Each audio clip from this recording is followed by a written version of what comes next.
یہ جو حافظ لوگ تراویح کی اجرت لیتے ہیں نا، یہ حرام ہے، خوب سمجھ لو. تراویح کی اجرت لینا حافظ کے لیے حرام ہے. مفتی ظفر علی صاحب ہمارے لیے قابل احترام ہیں، مگر ان کا تراویح کے بارے میں جو اجرت کا فتویٰ ہے 100% سے بھی زیادہ غلط ہے. جیسے وہ اسٹرابری کو ناجائز کہتے ہیں نا، یہ فتویٰ بالکل کالعدم ہے. اسٹرابری کے ناجائز کیا، مکروہ تنزیہی بھی نہیں ہے، کچھ بھی نہیں ہے.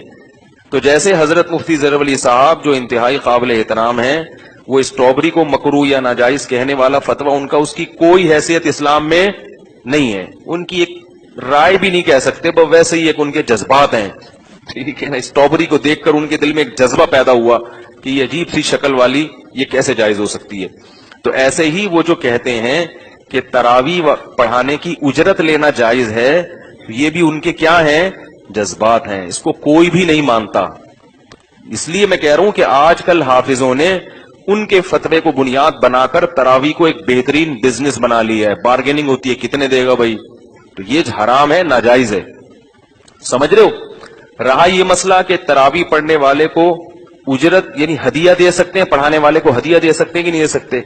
تو ہدیہ کسی کو بھی کسی بھی وقت دیا جا سکتا ہے، لیکن وہ ہدیہ ہو، اجرت نہ ہو. اس کا پتہ کیسے چلے گا کہ یہ ہدیہ ہے، گفٹ ہے یا اجرت ہے؟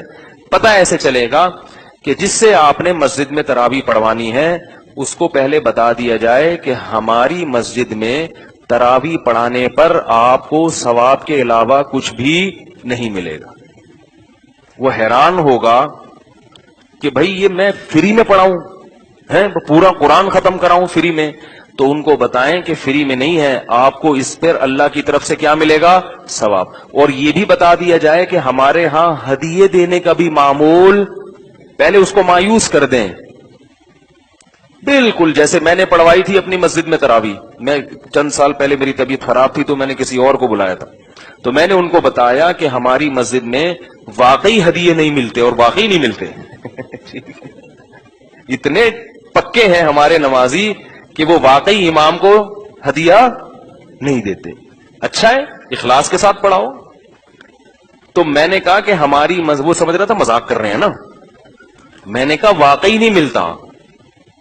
جیسے وہ ایک آدمی نے کتا گھر میں آیا نا، بھونک رہا تھا، تو مہمان ڈر گیا کہ یار یہ کتا مجھے کاٹ نہ لے.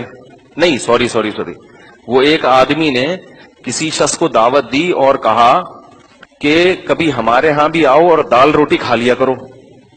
تو لوگ اکثر دعوت دیتے ہیں نا کہ یار کبھی ہماری بھی دال روٹی. مقصد دال روٹی نہیں ہوتی، مقصد ہوتا ہے کہ اچھا کھانا. اس کو اپنے غریب خانے سے، ڈیفینس کے گھر کو بھی لوگ غریب خانہ کہتے ہیں، دال روٹی کہتے ہیں.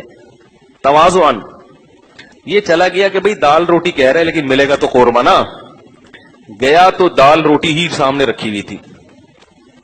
بڑا پریشان ہوا. اتنے میں ایک اور مہمان آیا تو میزبان کا کتا اسے دیکھ کے بھونکنے لگا. میزبان کا کتا اسے دیکھ کے کیا کرنے لگا، بھونکنا. تو میزبان نے کتے سے کہا کہ چپ ہو جا ورنہ تیری ٹانگیں توڑ دوں گا. تو اس مہمان نے کتے سے کہا کہ چپ ہو جا ورنہ واقعی میں توڑ دے گا یہ. ہم تو کہتے ہیں نا تیری ٹانگیں توڑ دوں گا. مقصد کیا ہوتا ہے؟ صرف ڈرانا. مقصد کیا ہوتا ہے؟ ڈرانا، دھمکی دینا. تو اس نے کہا یہ جو کہتا ہے اس سے حقیقت ہی مراد ہوتی ہے، مجازی معنی مراد نہیں ہوتا. یہ توڑے گا کیونکہ اس نے دال کا کہا تھا تو دال ہی لا کے رکھی ہے. تو آپ حافظ کو بتا دیں کہ ہمارے ہاں تراویح کی اجرت نہیں دی جاتی، اور ہمارے ہاں لفافوں کی شکل میں ہدیے بھی نہیں دیے جاتے. وہ پھر ایک دم کہے گا مجھے اتنی محنت پہ کیا ملے گا؟ تو کیا کہنے کیا ملے گا؟ ثواب ملے گا آپ کو. پھر بھی اگر پڑھاتا ہے تو ٹھیک ہے. پھر کوئی اپنی خوشی سے کسی کو بھی ہدیہ دینا چاہے تو اس پر گورنمنٹ کی طرف سے کوئی پابندی نہیں ہے، وہ تو کسی کو بھی دے سکتے ہیں آپ ہدیہ. اس کو پہلے مایوس کر دیں تاکہ اس کے دل سے لالچ ختم ہو جائے. اس کے دل میں اگر لالچ ہے تو اس کو ثواب نہیں ملے گا. اور جب امام ہی کی نیت خراب ہو تو آگے مقتدیوں کی نماز پہ کیا اس میں برکت ہوگی؟ ظاہر ہے امام تو انجن ہوتا ہے نا، انجن ہی خراب ہو تو ڈبے تھوڑی چلیں گے. چائنا کا انجن ہے تو پیچھے ڈبے جاپان کے لگا دو بھلے.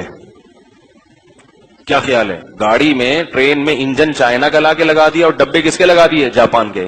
تو وہ جاپان کے لحاظ سے سپیڈ نہیں مارے گی، وہ چائنا کے حساب سے چلے گی. بلکہ وہ انجن جلدی خراب ہو جائے گا کیونکہ وہ جاپان کے ڈبوں کو کھینچنے کی طاقت نہیں رکھتا. سمجھ رہے ہو؟ تو